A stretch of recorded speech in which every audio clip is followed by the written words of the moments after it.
حضرت عباس سے کسی نے کہا تھا اللہ کی سب سے بڑی نعمت تو بخاری اٹھانا، فرمانے لگے محمد نعمت اللہ، بخاری ہے بخاری، فرمایا محمد اللہ کی سب سے بڑی نعمت ہے صلی اللہ، یہ سب سے بڑی نعمت ہے۔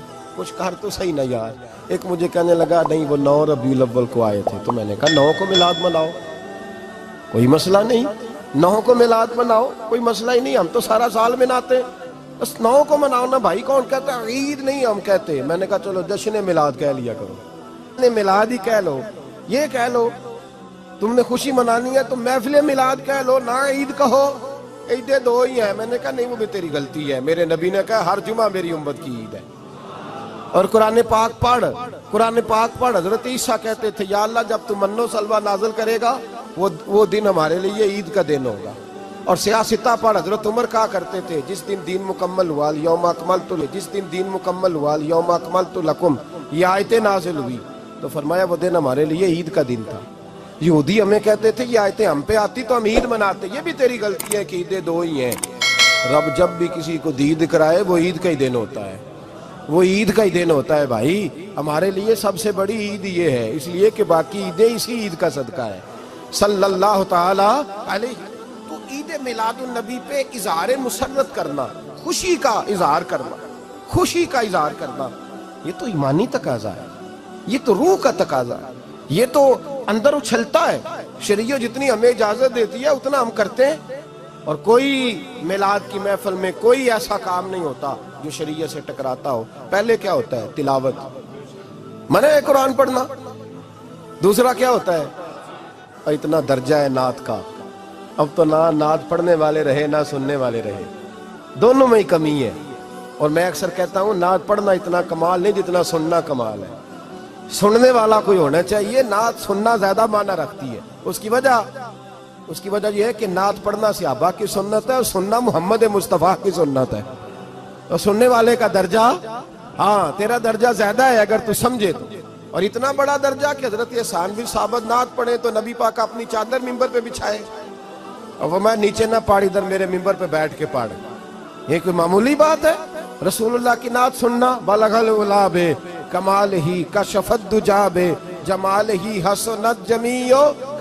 شیخ سعدی کہتے ہیں 3 فقرے لکھے تو چوتھا ہوتا ہی نہیں تھا، میں سو گیا، بڑا پریشان تھا کہ چوتھا فقرہ نہیں بن رہا۔ بلغ العلا بے کمال ہی کشفت دجا بے حسنت جمیع، چوتھا لکھا نہیں جاتا تھا، نیند آ گئی، میری آنکھ لگی تو محبوب کا دیدار ہوا۔ حضور نے فرمایا پریشان پڑے ہو؟ میں نے کہا محبوبہ 3 لکھے ہیں چوتھا بن ہی نہیں رہا۔ حضور نے فرمایا چل سنا نا مجھے، یہ چھوٹا نعت پڑھنا کوئی چھوٹا کام ہے؟ یہ تو ہم نے کھاتا ہی غلط لوگوں کو دے دیا ہے، وہ تو اس قابل ہی نہیں تھے کہ نعت سنی جاتی۔ بلغ العلا بے، شیخ سعدی کہتے ہیں میں سنانے لگا اور مصطفیٰ سننے لگے۔ بلغ العلا بے کمال ہی کشفت دجا بے جمال ہی حسنت جمیع خصال ہی۔ تو حضور نے فرمایا چل سعدی کہہ دے صلو علیہ وآلہ، کہہ دے صلو علیہ وآلہ۔ فرماتے میں کہتا جاتا تھا اور مصطفیٰ مسکراتے جاتے۔ کوئی چھوٹا درجہ ہے نعت تو ایمان ہے، نعت تو طاقت ہے، نعت تو تیری روح کو بیدار کرتی ہے، پر شرط ہے نعت ہو، شرط ہے، شرط یہ تقاضا ہے میں نعت ہو، وہ نہ ہو کہ نعت پڑھے نا۔ میرے حضرت صاحب فرماتے ہیں نعت کا مقصد ہے جب بندہ نعت پڑھے تو اس کا دل نبی پاک کے گنبد کی طرف جائے، جب نعت سنے تو اس کی توجہ رسول پاک کی جانب جائے۔ یہ نہ ہو کہ نعت سنے تو توجہ گانے کی جانب جائے، یہ نہ ہو کہ نعت ہو رہی ہو تو لوگ کہیں، میرے کان میں لوگ کہہ دیتے، اب یقین کریں محفل میں بیٹھے لوگ کہتے ہیں فلانے گانے کی طرز پہ لاندہ جی، تو کدھر گیا دھیان اس کا؟ یہ نعت تو نے پڑھی ہے، یہ نعت سنی نہیں آج تک۔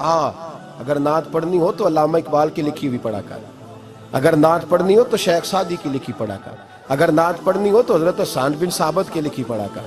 اور اگر تیرا دل کرے کہ نعت بھی ہو، جذبات بھی ہو، حسن بھی ہو، علم بھی ہو، عمل بھی ہو، قرآن بھی ہو، حدیث بھی ہو، تو پھر امام محمد رضا فاضل بریلوی کی پڑھا کر، پھر اعلیٰ حضرت کی پڑھا کر، تجھے پتا چلے چمک تجھ سے پاتے ہیں سب پانے والے، میرا دل بھی چمکا دے چمکانے والے۔ اعلیٰ حضرت کہنے لگے یا رسول اللہ میری سفارش نہ کرو، ڈر لگتا ہے قیامت کی رات بڑی گہری ہے، سفارش نہ کرو اس طرح کرو میرا بازو پکڑو اور جنت تک پہنچا کے آؤ، میرا بازو پکڑو اور جنت تک. کہتے ہیں میں مجرم ہوں آقا مجھے ساتھ لے لو. سونے نہ ڈر لگتا ہے. وہ بچہ کہتا ہے میں نے نہیں باہر جانا اندھیری رات ہے. ابا جی نال چلو. تو بلا مثال بلا تشبیہ صرف سمجھانے کے لیے، کسی کوئی بڑا ساتھ ہو تو ڈر نہیں لگتا. تو یہ نعت ہے نا، چمک تجھ سے پاتے ہیں سب پانے والے، میرا دل بھی چمکا دے چمکانے والے. کہتے ہیں یا رسول اللہ محشر کی رات بڑی گہری ہے، میں مجرم ہوں آقا مجھے ساتھ لے لو کہ رستے میں ہیں جا بجا تھانے والے. سونے جرم کر کے آیا اور پکڑا نہ جاؤں کہیں، مہربانی کر مجھے پردوں میں چھپا لے، مجھے مدثر اور مزمل کی چادر کے نیچے کر لے، میں مجرم ہوں آقا مجھے ساتھ لے لو کہ رستے میں ہیں جا بجا تھانے والے. اور پھر تڑپ اٹھے، کہنے لگے کوئی یہ نہ سمجھے وہ چلے گئے، تو زندہ ہے واللہ تو زندہ ہے واللہ. میری چشم عالم